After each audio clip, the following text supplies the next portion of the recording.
Dobrý den, já jsem Filip a mohu se vás zeptat, jaké je vaše nejoblíbenější roční období?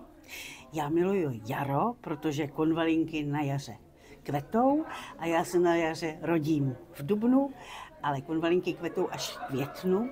Ale když jsem měla 60, tak jsem dostala koš opravdu pravých konvalinek od své kamarádky a já myslela, že jsou umělý. Nebyly, protože ona je nechala poslat z Holandska. Dobrý den, jsem Dan. Můžu se zeptat, jaké je vaše nejoblíbenější jídlo? Dane, budeš se divit, ale je to chleba se sádlem, se škvarkama, s pažitkou a s cibulkou. Dobrý den, já jsem Naty a chtěla bych se vás zeptat, jaká je vaše oblíbená pohádka? Naty.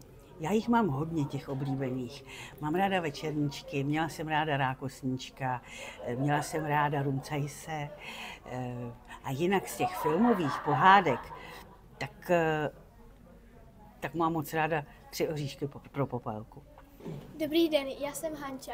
Chtěla bych se vás zeptat, chtěla jste být herečkou už jako malá?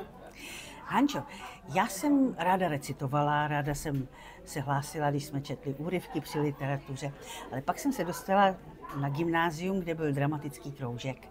A nastoupila jsem tam a od té doby jsem začala divadlo milovat a pak jsem zkusila zkoušky na divadelní fakultu. Dobrý den, já jsem Eliška. Můžu se vás prosím zeptat, jaké roli vás baví hrát nejvíce?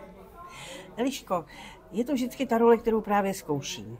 Teď třeba zkoušíme hru Ondýna, já tam hraju rybářku, tak mě baví rybářka. Předtím jsem zkoušela hru Hana od Aleny Monštejnové, tam jsem hrála Ludmilu Karáskovou, takovou paní, která zachrání jednu dívku před koncentrákem a tak mě bavilo hrát to. Ale jinak hraju role nejradši, které jsou hodně bohaté na střihy, na to, aby ta postava byla hodně charakterově barevná. Dobrý den, já jsem Jakub a já bych se vás rád zeptal, jaký byl váš nejoblíbenější vtip?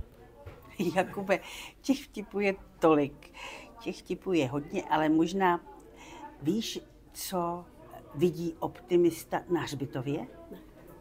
Samá plus.